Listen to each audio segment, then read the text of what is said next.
Fala pessoal, vamos para mais uma aula. Na aula de hoje vamos tratar do seguinte tema, da seguinte pergunta. Qual é o destino do imóvel quando ele não é arrematado? O que acontece com o imóvel? Vamos tratar primeiro do leilão extrajudicial. No leilão extrajudicial, conforme eu já disse, o credor, o banco, ele é obrigado por lei a fazer o primeiro e o segundo leilão. Beleza? Não houve arrematação, o imóvel não foi arrematado, o que acontece? Esse bem, esse imóvel, ele passa a ser de propriedade direta agora do banco. O banco ele pode dispor desse imóvel da maneira que ele bem entender. Pode colocar o valor que ele quiser. Lembrando que no primeiro e segundo leilão tem aquelas regrinhas que eu já falei com relação aos valores. Agora, a partir do momento que não houve arrematação nem no primeiro nem no segundo leilão, o banco fica responsável, fica como proprietário do bem e ele pode colocar o valor que ele quiser, porque agora ele é o proprietário de fato. E o que acontece aqui? Obviamente que o banco não tem como business ficar com patrimônio em imóveis, né? O que ele quer mesmo é emprestar dinheiro a juros e é assim que ele faz mais dinheiro, que é o business do banco. Então, ele vai querer, obviamente, vender aquele imóvel. Mas o que acontece? A partir desse momento que houve já a realização do primeiro, segundo leilão, não houve arrematação, a dívida ela será considerada extinta. Então, tem a quitação, o devedor fica livre dessa dívida, beleza? E, conforme eu disse, o interesse do banco não é bens imóveis, é ativos imobilizados, não é esse o interesse. Então, ele vai querer, obviamente, vender. Então, tem outras etapas que a gente vai tratar aqui, que o banco vai ter como tentativas de vender aquele bem. Só fazendo uma observação que aqui existe a necessidade da averbação na matrícula da realização do primeiro e do segundo leilão. É necessário, pessoal, estar averbado na matrícula que de fato houve ali esses dois leilões, né? O primeiro e o segundo leilão. Porém, nem sempre o cartório vai fazer essa averbação. Então, é necessário, mas não é algo impeditivo. Você vai deixar de aproveitar uma oportunidade. O que você vai ter que fazer depois é, obviamente, procurar o banco, pedir para regularizar, para respeitar o procedimento formal legal, que tenha essa averbação na matrícula. Então, vocês não vão deixar de aproveitar a oportunidade nessa situação, mas vocês têm que procurar o banco para que eles realizem de fato, que comprovem na matrícula que houve a tentativa de venda no primeiro e no segundo leilão. Então, façam essa consulta, essa verificação, esse bate-papo com o banco. Agora, com relação ao leilão judicial, pessoal, como é que acontece? Tem a tentativa da primeira e segunda praça. Quando não ocorre a arrematação, o leiloeiro ele vai emitir um auto negativo do leilão e vai encaminhar para o juiz. E o juiz, consequentemente, vai pedir a manifestação do credor, para ver o que ele vai querer fazer com aquele bem, com aquele imóvel. Geralmente, o credor vai pedir, obviamente, para voltar aquele imóvel para o leilão. Então, é o que mais acontece. O juiz ele poderá utilizar de algumas estratégias, como aumentar o desconto ou alterar até mesmo o leiloeiro. Então, pode acontecer, tá bom? Agora eu vou te trazer aqui uma observação, uma estratégia que nem todo mundo conhece e pode ser uma boa estratégia para vocês investidores e a gente utiliza e às vezes pode dar certo e às vezes não. É possível que você envie proposta quando o imóvel não foi arrematado nos dois leilões. Então, assim que houve o fechamento do segundo leilão sem nenhum lance, você pode pedir, você pode enviar para o leiloeiro e ele vai encaminhar para o juiz a proposta.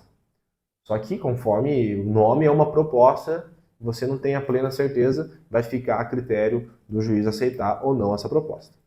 Agora, com relação às modalidades mais comuns nos bancos, após a realização do primeiro e do segundo leilão. Tem a venda direta. A venda direta, ela ocorre nos sites dos bancos, Caixa, Santander, Itaú, ou até mesmo nos sites dos leiloeiros. Pontos de observações. Nessa modalidade, o imóvel ele já pertence ao banco. Então, ele já passou daquele primeiro e segundo leilão. Aqui a gente está tratando agora aqui de leilão extrajudicial, conforme está ali, modalidades comuns nos bancos. Então, já passou do primeiro e segundo leilão, agora a venda direta é uma modalidade que o imóvel já pertence ao banco. Então, portanto, ele vai poder estipular qualquer valor de venda, podendo aumentar o valor ou podendo diminuir o valor. Diminuir o desconto, aumentar o desconto, obviamente ele vai querer vender sempre, né? Mas vai ter que ter um mínimo de bom senso com relação ao valor para eles não saírem no prejuízo. Mas lembrando, o intuito do banco é sempre dispor daquele bem imóvel. E nesse caso de venda direta, não há disputa. Então, o primeiro que pagar o valor mínimo vai levar o imóvel. Então, é uma venda direta. Beleza? E não tem necessidade da intimação do devedor nesse caso.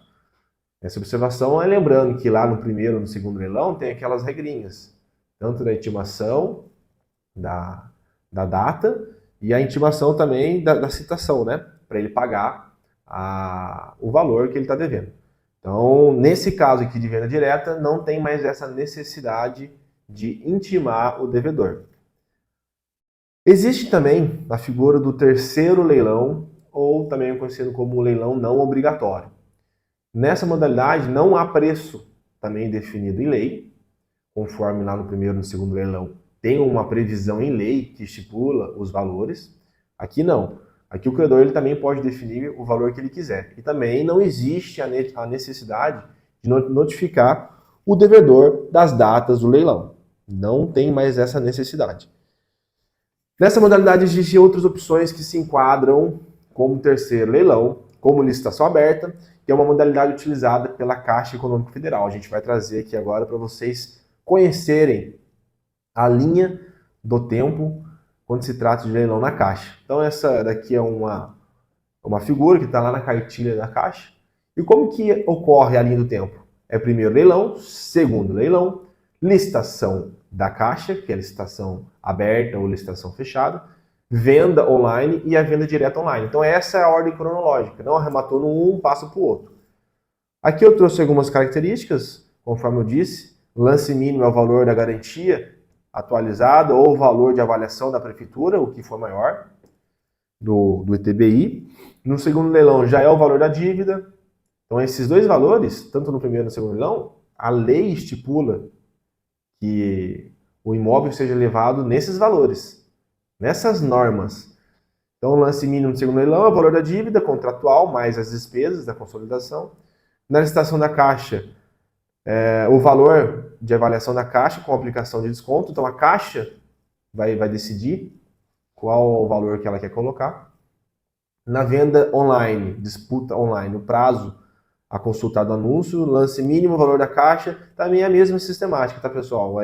A partir do segundo leilão, fica a critério da Caixa, do banco, a colocar o valor que ela quiser. Venda direta online também é a mesma coisa. Eu vou explicar para vocês agora os detalhes de cada modalidade, partindo aqui da licitação.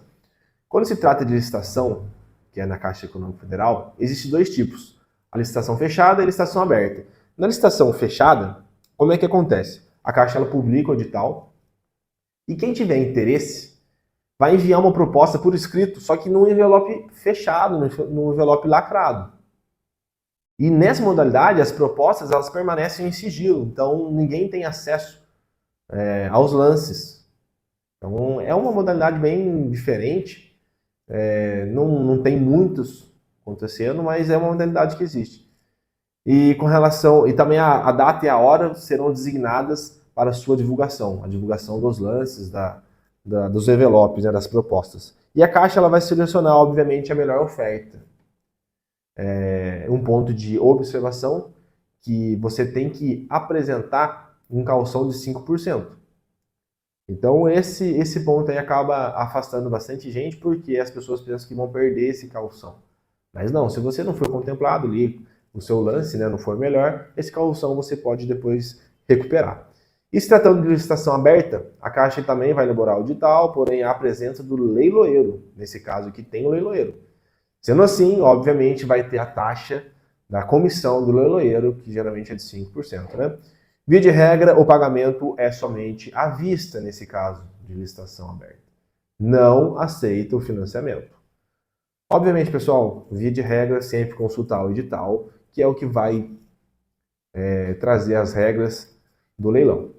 Agora, com relação aqui à venda online e à venda direta online, vou trazer os detalhes. Na venda online, pessoal, trata-se de uma venda com data e hora marcada, de início e fim. Vence a maior proposta no momento em que o cronômetro chega a zero. Então existe uma disputa aqui na venda online.